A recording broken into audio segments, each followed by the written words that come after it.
welcome to a brand new episode of Coming Distractions, brought to you by the Nerdpocalypse podcast. I'm your host, Jay. I'm here with my co-hosts this week, Tiara. Hello. All right, guys, we're back. This episode, we're going to discuss Judas and the Black Messiah. This is going to be newly released on Friday, February 12th on Hbo Max and in theaters.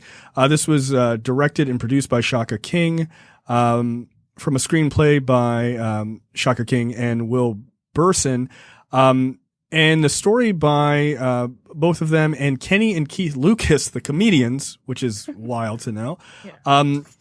The film is takes place in 1960s Chicago. Details the betrayal of Fred Hampton, played by Daniel Kaluuya, the chairman of the Black Panther Party in Chicago, at the hands of William O'Neill, played by LaKeith Stansfield, a FBI informant. So this is a true story. For folks who don't know about Fred Hampton, you should definitely do your own research. Let this movie be kind of a jumping off point if you don't know a lot about Fred Hampton. And if you do, like, welcome back, I guess. So this is a really fascinating story, sort of an amplifying. I kind of equate it to how Selma was done, which was taking one moment in Martin Luther King Jr.'s life, a couple days, and amplifying that and using that as a way to show you who the man is, right? Mm-hmm. This, in the same way, is taking the specific interaction with Bill O'Neill, this FBI, informant, and sort of amplifying that as a way to show you Fred Hampton's life in those number of years that they were friends, and in the Black Panthers together. What did you think of this film? As a film, I thought it was very well done. I mean, I thought the acting was great. This is weird, not to sound super shallow, but this is the first time I found Daniel Kaluuya attractive. I was like, oh, hey. But it made me feel infuriated. So I knew about Fred Hampton. I knew that he was killed by the FBI, but I didn't know that there was an FBI informant within his ranks that helped the FBI assassinate him. I thought LaKeith Stansfield did an incredible job too. Just making me not feel too empathetic for him. There were moments where I did feel a bit sorry for him because it was clear that he was in over his head. I guess we can say this, but he was only 17, and I don't know how I would react at that age. Right, because to give some context, he was a petty car thief, and he gets busted trying to impersonate being an FBI agent, and the FBI pulls him in, and then they basically make him an informant. They scare him and look, you're going to get 5 years or some crazy time unless you work for us. So that's how he became an FBI informant and went basically undercover, pretending to be with the Black Panthers. Yeah, and I think there's going to be some parallels made probably on social media to Breonna Taylor. I've already kind of started seeing that a little bit. Sure. But also thinking about the impact that Fred Hampton had at such a young age. At his age, 21, I was not even thinking about setting up free medical clinics and lunches for young kids. I was only worried about myself. So to see someone like that have his life taken so brutally, it makes you upset because that still happens today. Right. So, yeah. And also that just reaffirms how I feel about cops. Yeah. Okay. That's fair. I don't like them. Yeah. This movie certainly will not change anybody's mind, I think, on police. Yeah. Especially since cops haven't changed. They're still the same way. And I read that cops in Chicago at that time pushed against making Fred Hampton a martyr, which is interesting considering what Martin Sheen's Hoover, his reasoning for killing Fred Hampton instead of having him go to prison. Right. Yeah, look, I thought the performances all around were quite good. I thought Kaluuya as Fred Hampton was awesome. I thought Stanfield as sort of this kid who is he's a tortured soul, right? Like he is, whatever you think of Bill O'Neill. And I think I understand the sort of visceral reaction to him, like obviously, right? Like right. No, you don't need to be a rocket scientist to figure that out. But it does matter that he was 17. Like it really does matter that you can pressure a kid to do things that they don't want to do, and then once they're in it, they're already over their head, right? Perfect example is forcing kids through just bullying them. That's how the Central Park Five. You got you got some of them admitting, oh yeah, whatever, we did it. Like, please stop, doing what you're doing. So it's not impossible to realize that he was put into this position, this horrible position quickly. One thing I will say is a lot of people were sort of afraid that this was more about O'Neill's character than it was about Hampton. That's not true at all. No, it's not. And it's not even like, oh, it's 50-50 billing. It isn't. It really isn't. The title has much more to do, Judas and the Black Messiah has much more to do with not so much sharing time on screen as much as it is perspective, right? Yeah. Like to say like literally Judas and the Black Messiah is literally a betrayal by a smaller guy who is in the shadow of this massive figure, right? And that's what the title rang out to me. Hampton looms large in this movie. Like even when he is like literally there's a time that he's in jail. I mean, this is a spoiler for actual history. Like when he's in jail and he's not there, right? Like they're cutting back and forth to showing him in jail, but not like a ton, just because like they don't have a lot of story there. Like what are they going to talk about, right? As he's just sort of trying to recruit people in jail to his cause. Even his presence looms large. And like that's the whole point, is that Stanfield's O'Neill, even as he's like giving the FBI information and doing all this other stuff, like you can feel the presence of Hampton like still over top of him. Like he's like, well, these guys aren't terrorists, like you're telling me. Like these are like these people are trying to help people. Like even he feels conflicted in those moments. So like it goes to the personality that Fred Hampton was, right? Like in reality, but it also goes to Daniel Kaluuya's acting presence. Like he is still in the room even when he's not in the room, right? I would like to just say Jesse Plemons plays like an FBI agent who kind of recruits O'Neill. Jesse Plemons is excellent at being a piece of shit. Like he's great value Matt Damon, right? Oh, like, really? Okay. I was gonna call him like great value Philip Seymour Hoffman. All right, I'll give you that. Like that also works.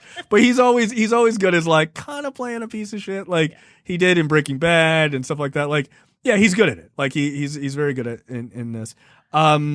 Also, Dominique Fishback playing Fred Hampton's wife or girlfriend she's excellent in this. She's quite good. I don't want to leave out her name. Deborah Johnson. She's quite good in this, and the way they interact is like quite beautiful and it's nuanced. It was really nice. I thought she did a really good job with that performance. Algie Smith, who was the lead in, or I would, he was kind of in. Yeah, well, yes, he played Ralph Trustman, but in Detroit. Remember, he was in Detroit as well. I don't think I saw that. Oh, you should. It's. I heard. It's a brutal movie. It's a brutal. I heard too much about it from folks who said it was not accurate. Yeah, I mean, never mind. But needless to say, Algie Smith was quite good in Detroit. And he shows up in this too, and he's quite good. And Ashton Sanders as well. Yeah, and they both play Black Panthers. They were really good. Look, it's a hell of a movie. I think it's a great performance. I think it's great performances all around. Again, if you don't know much about Fred Hampton, this is a good primer.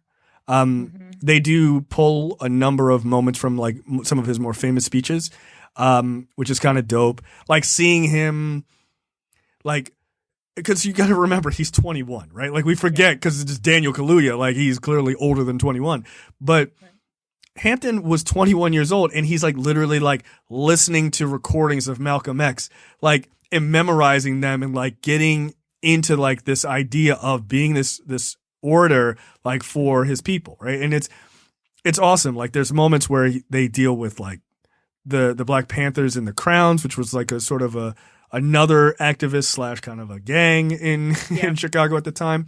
Like there are some really awesome moments. I would venture to say Judas and the Black Messiah is the best on-screen live action like narrative performance, not just documentary, narrative performance, the best representation I've seen of the Black Panthers in a narrative film, period. Yeah. Like it has a way of showing them that is a little bit more nuanced than we've normally seen in like a movie like Panther or something like that. But I thought it was really good. I was quite impressed. I mean, obviously this is going to be available on HBO Max, which is where most people will see it. This one I would have seen in theaters, like undoubtedly. Absolutely, 100%. And also, like, I like this theme of taking a snapshot of civil rights leaders and activists' lives and turning into a film. Like, because I think the last movie that's sort of like this is like One Night in Miami, where you just have well-known people kind of just sharing just a moment of their lives, but ended up being a transformative part of their lives individually. And I think it humanizes these characters, or not characters, but these real life heroes in a way that you just don't get if you just read about their accomplishments, or even just about their deaths in like in a history book. It gives them context. And I do like that they show how complex some of these characters are. So even like Bill O'Neill's or LaKeith's character, seeing him kind of be conflicted on betraying Fred Hampton. And it's like, you wonder in that moment, what would you have done? Right. Like, because he was never going to be just let go, because and I think people will see this, but like, they took full advantage of him. And it's just, you wonder if they would ever do that to a white kid, which is no, they would never do that to a white kid. Probably not. But to do that to a kid who was 17, who for him, like he probably didn't expect to live a super long life, but you're not thinking long term at 17 at that moment. And they knew that. And now also worth to note that like Martin Sheen plays plays Hoover. Yeah, J. Edgar Hoover. And he's an asshole. Yeah, like, J. Edgar Hoover is a real dickhead.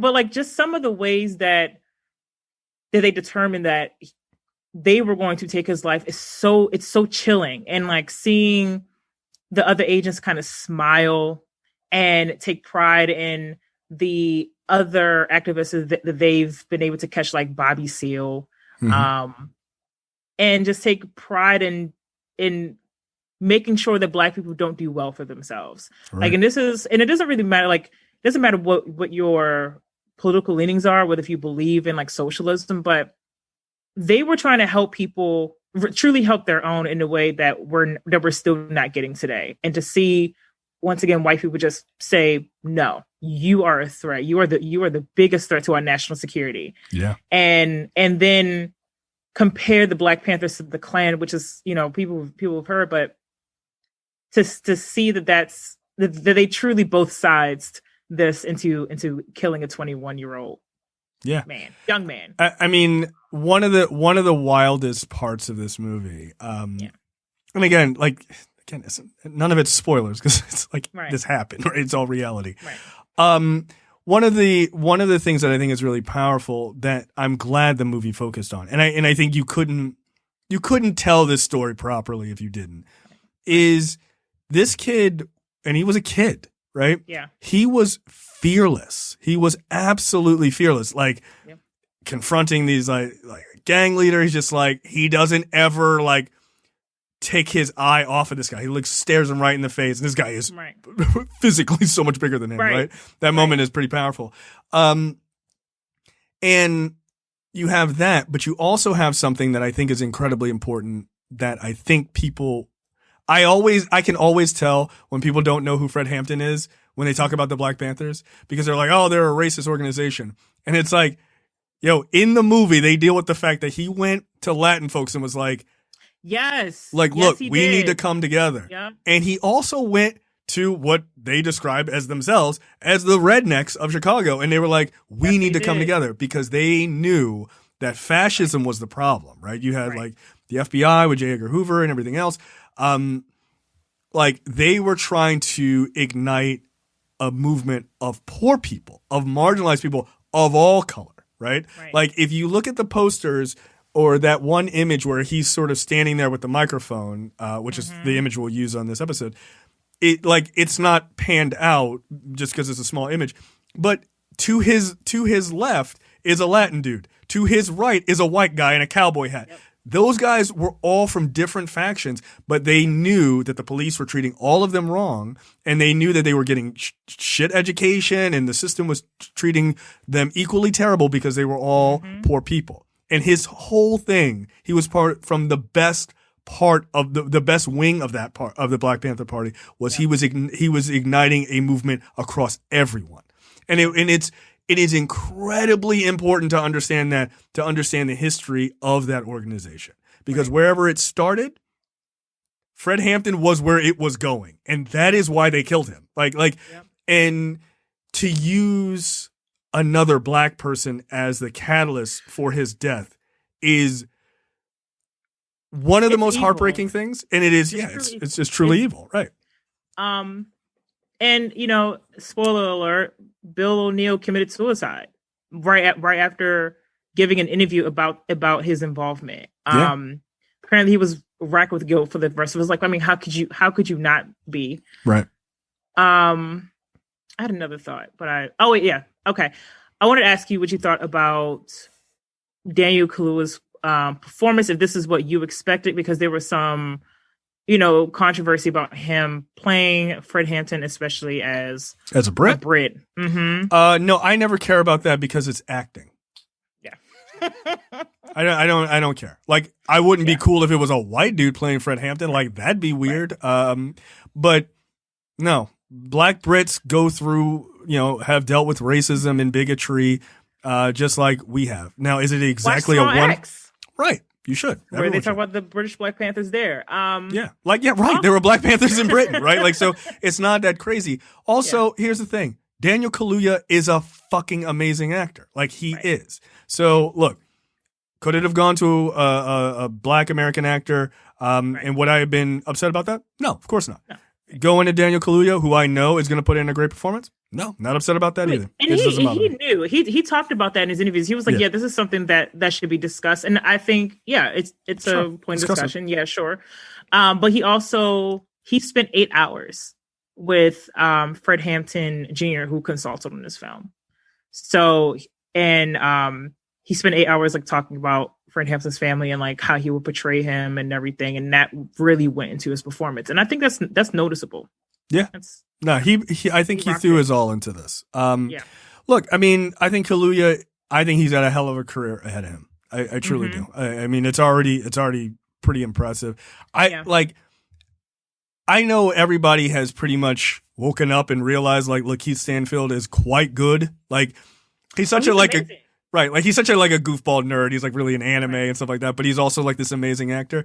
But I love watching him work in everything he does, because he picks such wildly different roles every time, and it's just dope to watch him work. He's great.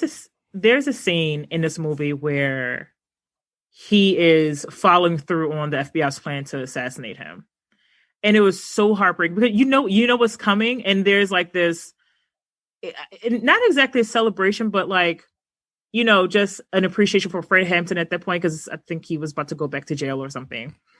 And you just see this love that Bill O'Neill has in his eyes for the chairman, and then when he makes that decision to follow through on the plan, it's like LaKeith Stanfield's eyes, they get all watery and big, and like he's like his face is kind of shaking a bit because he's trying to not break down and cry because he knows what's going to happen.